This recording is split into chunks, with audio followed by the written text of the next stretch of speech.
Hi everyone. Well, as many of you may know, Blizzard released an audio story this week in 3 parts on their YouTube channel entitled 1,000 Years of War. It explains what happened to Turalyon and Alleria from the events of Warcraft 2 and the destruction of the Dark Portal to where we meet them again on Argus, or almost up to that point at any rate. Now, what I want to talk about here, just to set it out really clearly, is about the changing philosophy of World of Warcraft. This is not about what happens with Turalyon and Alleria themselves. You can listen to the audio drama yourself. In fact, I encourage you to. I've put a link to the first part in the description below from, as I say, World of Warcraft's YouTube channel. And I'm also not going to talk about spoilers in this one. I've put it in the spoilers and speculation thing because there's going to be speculation in it. But I'm not going to talk about any of the storyline related to the Antorus raid. That's the only real spoilerish stuff that we actually know about at the moment. Anything else is speculation, because what I'm mostly talking about is the philosophy of World of Warcraft, which ironically has got nothing to do with the Burning Legion. It's entirely about the light and the void, these two apparently different powers in the universe of World of Warcraft. The other thing is, I just want to sort of say, this is something that I would listen to as a podcast. I'm not going to get straight to the point on this one. There's several things I want to discuss to explain where I'm coming from before I sort of draw my conclusions in this. Don't expect, well, you could be able to see from the time. I don't even know how long this is going to take. You do when you're watching it. I'm not expecting this to be a quick thing. So, and I'm not going to put any essential visuals up either. So do your world quests, do your dungeons, whatever you want to do, and just listen to it while you're doing that. And that's the ideal way to listen to this, I think.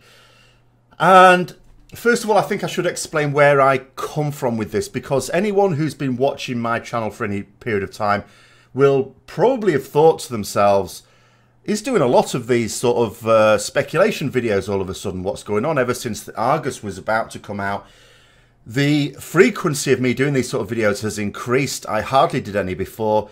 Does that mean I'm just getting more interested in it? No, I absolutely love speculating about storylines when we know little bits of things. Really do. I love that sort of thing. The reason why there's far more of it now than there was before is because there was nothing really to talk about before. I've said it before and I'll say it again. World of Warcraft up to this point, storyline-wise, has been dull and predictable and stodgy.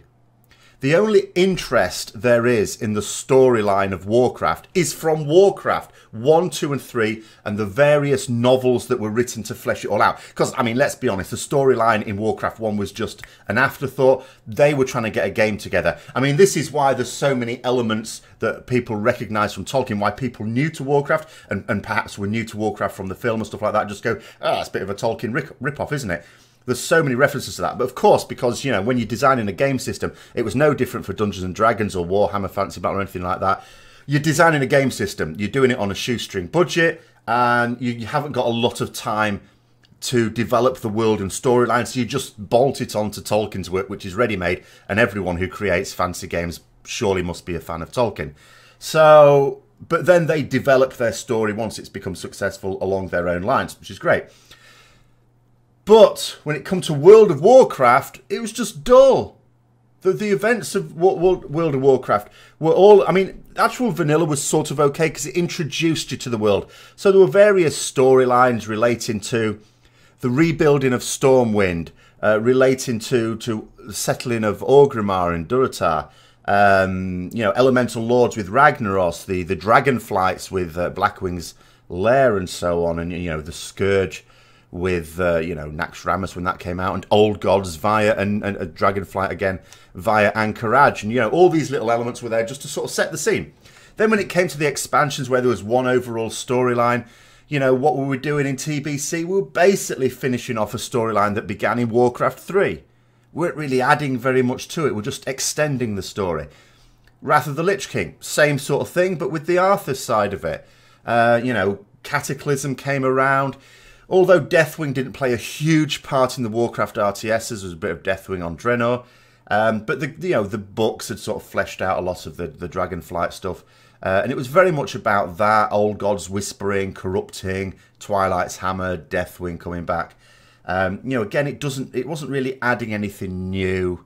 Then we had Mists of Pandaria. Mists of Pandaria I really liked because for the first time they were adding new storylines, new lore, which is most important. I think I'm going to do a separate video on this, but for me, when it comes to a role-playing game storyline, I'm much more interested in events and the world itself than I am on characters, which is why when I'm going to talk about this 1,000 Years of War, I'm not going to focus so much on Turalyon and Alleria. They're the characters in it. I'm sure, you know, Nobble, I haven't watched his thing yet. I know he's done one. Of course he's done one on this, and I'm sure he's going to focus on that. I'm not going to focus much less on that and more about the philosophy of the world now. But Mists of Pandaria was largely panned for its originality, ironically. Yes, I know some people are against the pandas, but a lot of people were saying that, you know, the new stuff in it, they didn't like it because they didn't understand it. Then you went completely the other way. You had Warlords of Draenor. It's all like the old stuff again. They're resurrecting via going back in time and alternate universe. All the sort of Orc warlords, some of whom had faded into obscurity, some of whom had been killed in the past. So we went to where they were all alive in this alternate timeline.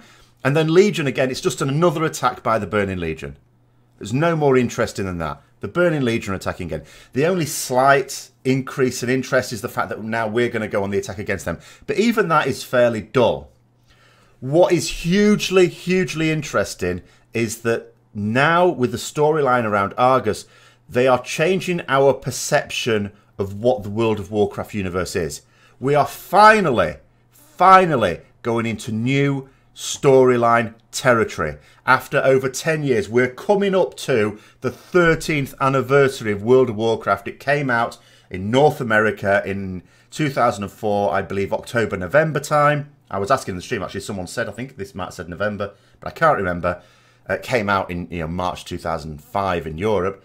So it's nearly the 13th anniversary before they finally got onto some new storylines. So what is it? Well, first of all, the huge perk in my interest came with the cinematic actually when it went live. I was starting some of these speculation videos before Argus went live based on my experiences on the PTR and what we'd seen data mined from the dialogue from Antorus, the Burning Throne raid, which I'm not going to talk about here. But when it went live, we saw the cinematics for the first time. And the real eye-opener was the cinematic involving Zira and Illidan. Here was a situation where the Naru were acting in a most un-Naru-like way. Our perception of the Naru up to this point, beings of the light, we don't really know their relationship with the light, but we saw them as essentially on our side. They had our interests at heart. They were trying to save creation, us, from the Burning Legion. We sort of knew that there was some weird relationship with the Void as well, because after all, Naru, when they die, they don't die properly. They become creatures of the Void. So we had this Muru Entropius event in TBC, for example. We saw a similar one in Warlords of Draenor. And then, interestingly, Velen, alternate Velen, was able to use the light, sacrifice himself to rebirth, renew the Void Naru back into a Naru of the light. So they have that sort of weird relationship. It's never been fully explored, and it still hasn't been yet, but there's scope for that to happen. But what has happened in this audio drama, because there were two conflicting ideas I felt, and I've talked about them both quite recently. The first thing is, when that Illidan cinematic came out, I did a video, and one of the things I mentioned in that video, which I don't think anyone else had mentioned, I'm quite sure of it, because certainly judging by the comments in it, it struck me as being the same storyline as Babylon 5. Yet again, you know, after all this time, Warcraft, although it has quite an interesting storyline, large sections of it, of the plot at least, do tend to be nicked from other stories. And it was seeming to me that the light and the void, you know, the Naru and the void gods, or the void lords, were like the Shadow and the Vorlon in Babylon 5. Now, for those who never watched Babylon 5, it was an American sci-fi series with very dodgy CGI. But it was around when I was young, when I was a teenager. And the storyline, it took a long time to develop. It was really actually very clever. But the overriding storyline ended up being that there were these two very ancient and powerful races. And they both had designs for creation. But they both had different ideas. So they were sort of at war with each other, but we were their pawns. Like what you might call the mortal races were their pawns. They were each trying to influence our development in different ways, because they both had different ideas on how to do that. And I was thinking, well, this now sounds like the Naru and the Void Lords. You know, they're both interested in diverting creation. Because if you think about it, what is the overriding story up to this point, and cosmically speaking? It's been the Burning Legion. Why does the Burning Legion exist? Because Sargeras, who was one of the Titans and as good a lad as you could ever meet, found evidence that the Void Lords were corrupting Titan souls. Now note that, you know, via the old gods, they were sending old gods out, which were their servants, to as we call it, corrupt these worlds. But maybe a better term and more neutral term would be to change the development, to alter them into their own design. Note that the old gods on Azeroth and any other Titan world soul that they exist, they're not trying to destroy that Titan soul. They're not trying to kill it. They don't mean it any harm. They want to change what it becomes. And that opens up questions as well. It's never explicitly stated. But does that mean that the Titans themselves, in their normal form, are children of the light? That's now a question that's coming into my mind, because we have these two cosmic forces. And I don't think the Naru are the light. Even when we talk about Zera, the light mother, I still think the Naru are sort of servants of this nebulous intelligence, so to speak, because it seems strange to me that the way the storyline is going now is it's quite clear that the light and the shadow, or the light and the void, whatever you want to call them, are in some sort of balance. They're certainly opposed to each other, and one is not weaker than the other, as it seems to me. Now, that being the case, if you think about old gods, for example, old gods are the servants of the Void Lord, so they are not the greatest of the void, the greatest creatures in the void. So it doesn't make sense for me for Naru to be the greatest creature of the light, simply because Naru are weaker than old gods. We can kill Naru. They are vulnerable to us. Old gods are not so vulnerable. You know, the only old god that we know that has been killed by Titans. Sargeras found a Titan soul that was in the process of being corrupted by old gods, and he split it all in two, so he killed them by destroying the planet. And Aman'Thul destroyed Yasharaj by, you know, ripping it out from Azeroth. But in terms of us, I mean, we've attacked bits of old gods, Yogg-Saron and Cthulhu, but we've defeated them. Apart from anything else, the idea runs that we mustn't, or that we can't kill the old gods without killing Azeroth, and therefore we mustn't even try to kill them. But would we even be capable? I'm suggesting probably not. But we can kill Naru. You know, they have been destroyed. Illidan destroyed one in front of our very eyes. And this time, you know, and that was actually quite weird, the fact that Zera didn't turn into like a void Naru. There was nothing left to do when he'd finished with Zera but get a dustpan and brush, really, and sweep her up and pour her into the Netherlight Crucible. But and then, you know, and another thing that happened in the audio drama was when Turalyon was infused with the light. I mean, he was a paladin already, he used the light. But when Zera was imbuing him with much greater power, she used the exact same words that she used against Illidan. She just, so, you know, that was obviously her induction process, except Illidan wasn't too impressed with this. And what we also learned from the audio drama, and this is no longer speculation, this has been stated quite clearly, the void and the light do have different ideas about creation. They're completely opposed to each other in terms of their views, their outlook. So the idea that someone else suggested that had some merit in my eyes a couple of weeks ago was, you know, that the idea that the Naru and the Void could essentially be on the same side. And I ran with that a little bit because, you know, as I said in my video, what evidence do we have that they don't? They've never directly opposed each other.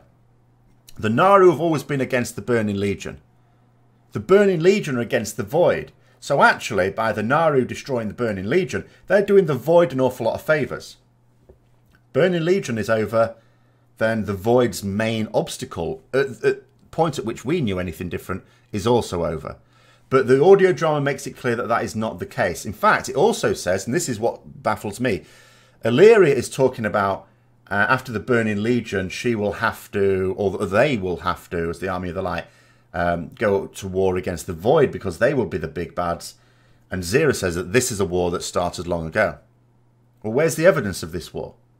The Army of the Light have been fighting against the Burning Legion. The most urgent threat. But is it? I mean, while we've been doing that, and we've been taking action to prevent the Burning Legion attacking Azeroth, the old gods are still working their magic down there. They may be kept under wraps, but they're still there. They're clearly also still having an effect. The Twilight's Hammer alone are evidence of that. If mortals on the surface of Azeroth can be corrupted by the whispers of the old gods when they're supposedly locked away, how much more in danger is Azeroth herself? And we have this scenario involving Magni Bronzebeard explaining that Azeroth is mortally scared of Sargeras, who is now more present now that Argus is close, but also very, very scared of what's going on with her with the old gods as well. Then Illidan says something very interesting in the cinematic, which after listening to the audio drama sort of struck a chord with me. When he chastises Velen for being... And Turalyon as well later on, saying his faith has blinded him. And saying to Velen that he needs to carve out his own destiny. He find his own path.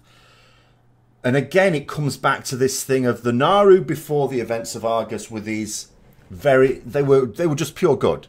There was no wrong with what they were doing. Things have changed now. Not only did this Naaru try to forcibly change Illidan into this being of the light, which he didn't want at all, but it goes more than that. There were two other events. One, Velen describes that when the Naaru... I mean, the storyline up to this point was that the Naaru rescued Velen and the third of the Draenei population, or Eridar at the time, that would follow him to escape Sargeras and Archimonde and kill Jaden. That's not what happened, though, is it? We now know from the storyline in Argus what actually happened was that they took him away. Velen didn't intend to leave Argus at that point. He even begged to go back, begged the Naaru to return. And the Naaru said, no, that's not your path. So at this point, the Naaru are taking charge. They're not helping. They're taking charge. And then there was another event. Now, we again know about this idea of Dark Naaru. The fact that dying Naaru turn into creatures of the void, the shadow. Turalyon didn't know this. And when we were talking about Laura having turned into this Naaru, this void Naaru, Turalyon said he couldn't believe it. Naarus are beings of pure light. And Velen said that there was a lot that Zera had been keeping from Turalyon. So now the Naaru, not only is it clear that they have a design for creation, and although they have a regard for the creatures that they bring to their cause, there's no choice in the matter. It's not free will. If you decide to take a different path, they don't go, okay, fair enough, it's your choice. They are quite forceful. The only thing is that up to now in the storyline, the people that we've seen had anything to do with Naaru have been very willing servants of them. Khadgar in TBC was a willing follower of the Naaru Adal. Turalyon was a very willing follower of Zera. Velen as well. All have been willing up until Alleria, who was not unwilling to be on the same side and ally herself, but she saw power in the void. And Zera wasn't having that. And at first it sounded fair enough. People who succumb to the void end up going mad and being corrupted. Well, that sort of makes sense. But what if you don't? What if you can create power over it and that doesn't happen to you? But Zera still won't have it. So we now know that the Naaru are not necessarily evil, but they're not really good either, because they don't believe in civil liberties. They don't believe in freedom of choice. They believe in doing things their way. They would rather you did things their way willingly, but they will force you if you don't. So how does that make them any different to the void? It doesn't. So we now know, and this is a major shift, I think, in the philosophy of World of Warcraft. We now know that there are these two forces which are neither good nor evil. We can't see it in terms of those things, but they are both forcibly changing creation along their own designs. The reason why they were both very much opposed to the Burning Legion, and why perhaps the Naaru saw the Burning Legion as the major threat, was not because the Burning Legion necessarily posed the major threat, but because the Burning Legion would have ruined both their plans. Sargeras' plan was to destroy all of creation to prevent this so-called corruption from the old gods and the void. Well, if he succeeded in that, yes, he scuppers the void. But he also scuppers the light, because they want creation to move along their own designs as well. And then there's something else to consider. Most of the creatures of Azeroth are maybe not even beings of the light. In actual fact, our creators, we often talk about, and we have up till recently talked about the Titans as our creators. Then they sort of changed the storyline a little bit, and you know, because in the original lore, Azeroth was a planet. You know, the Titans went around shaping worlds according to their design, but you know, there was none of this idea about Azeroth being a Titan soul or anything at that time. That's much more recent, but albeit now a few years ago. But we have to think about it this way: the Titans are not our creators. The old gods are. Most of the playable races on Azeroth were not in the image of the Titans. And if we do take the Titans to be the creatures of the light, because otherwise that would be to suggest that there's a third major cosmic force, which has hitherto been unmentioned. And if that were true, you know, we've got the Void trying to corrupt Titans. They can't corrupt Titans, by the way. The reason why the old gods are a thing, they can't corrupt Titans once they're fully formed. They can only do it whilst they're still developing as a world soul. That's why the old gods are sent out to find these worlds. Now, if the Titans were not themselves creatures of the light, if they were creatures of some other power, then that would beg the question, if the Void are trying to change the development of Titans, why don't the lights, why don't the Naaru? But they don't. So it's almost like the Titans are already in the image they would like. And as I say, that suggests to me that Titans, we can now probably consider, this is speculation, children of the light. But we're not. The Titans didn't create humans. They created Vrykul. The old gods changed us from Vrykul into humans. They didn't create dwarves. They were earthen. The old gods turned earthen into dwarfs. Gnomes.